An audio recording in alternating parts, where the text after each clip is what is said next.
Hi, and welcome back to the DPAF podcast format. And I wanted to ask the question of whether or not politicians should get lifetime bans. This concept of lifetime banning is part of Britain's cancel culture, and is particularly relevant to football supporters who say anything that can be interpreted as racist, and they immediately get lifetime bans, and you have everyone that they know coming out and saying they should get lifetime bans, starting with the club, their employers, any kind of social clubs they're involved with, any contracts they have with other clients. They immediately come out and say, we don't discriminate in any way. We're a totally non-discriminatory organization, and we're going to make sure these people get lifetime bans. And it's always the public that are getting cancelled. It's always the public that are getting lifetime bans. And so I want to ask the question in this video of whether politicians should get lifetime bans, whether members of the political class should get lifetime bans. What would they have to do, I wonder, to get a lifetime ban? Well, let's talk about the crime of vaccine coercion. I mean, the Nuremberg Code, which was written to prevent exactly this kind of thing, medical experiments against people. It was written after the Second World War, and it says pretty clearly in Article 1, the voluntary consent of the human subject is absolutely essential. This means that the person involved should have legal capacity to give consent, should be so situated as to be able to exercise free power of choice without the intervention of any element of force, fraud, deceit, duress, overreaching, or other ulterior form of constraint or coercion. So what does it mean when people like Tony Blair get on TV and says you have to have a vaccine or you'll lose your job? What does it mean when people like Boris Johnson get on TV and say you have to have a vaccine or you won't be able to engage in public life? I mean, is that not violating the Nuremberg Code? What punishment do we have these days for people in Britain in the political classes who violate the Nuremberg Code? I mean, if you're a regular member of the public, you go to a football match, you say something racist in the heat of the moment, or you send out a racist tweet, you get banned for life, you lose your job, your livelihood, and your career is pretty much over. But what about if you're a politician violating the Nuremberg Code? Should you not get the same punishment?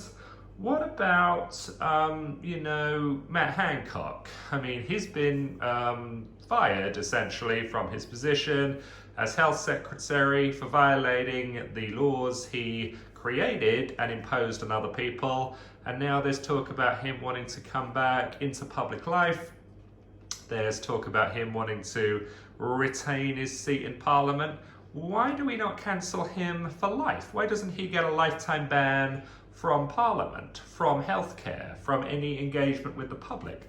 What about Neil Ferguson, whose recommendations were that Britain would have 500,000 deaths if it did not lock down, that Sweden would have sort of 200,000 deaths if it did not lock down, and yet when none of these projections come true, when Neil Ferguson's caught violating his own lockdown recommendations with the affair with his mistress, he has to step aside for a few weeks, and then he's back on television, back on the BBC, telling everyone in the public what they should and shouldn't do. He's back advising the government.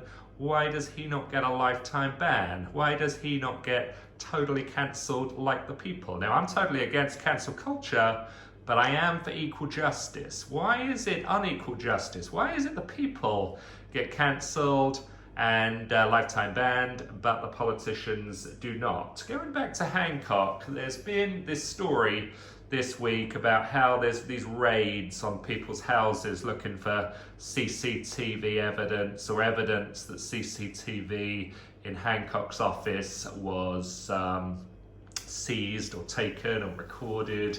And this goes back to the last video I did involving the Speaker of the House, Lindsay Hoyle, who said there was going to be an investigation into how this Hancock footage got leaked, and it was a message to whistleblowers. You know, we're happy to spy on you, the people, but we don't want to be spied on ourselves. We don't mind cancelling and shaming the people. We don't mind the people getting lifetime bans, but we do not want to be exposed as total hypocrites ourselves. And this police raid by ICE, or whatever they're called, you know, looking for the whistleblowers.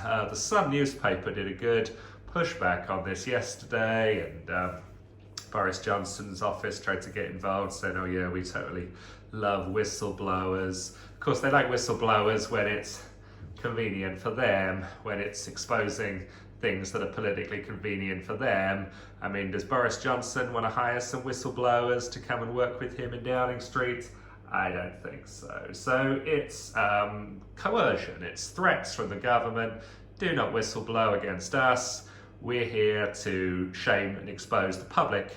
We are not here to shame and expose us.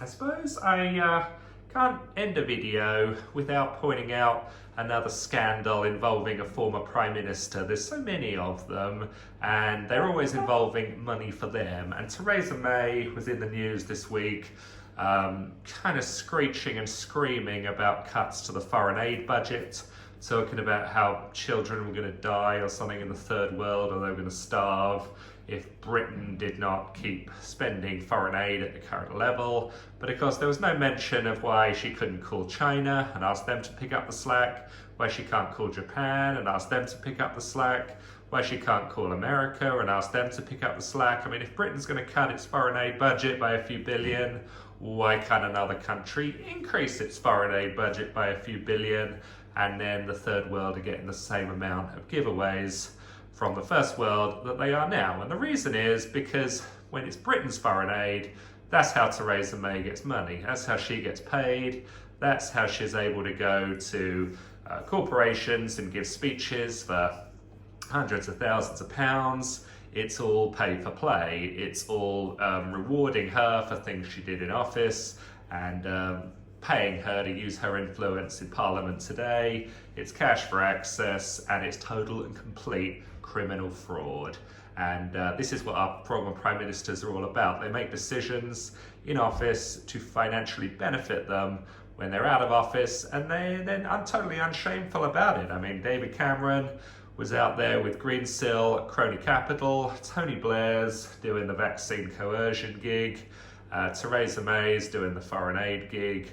John Major's doing the same thing with Theresa May. I mean, these people are total and complete crooks, and you know, should be cancelled, should be lifetime banned from any involvement in politics. If we're going to have one standard for football fans, we surely must have the same standard for members of the political class. Otherwise, how can we say with a straight face that we have an equal justice system? So thanks for watching this video. Please subscribe to the channel. We'll talk to you soon.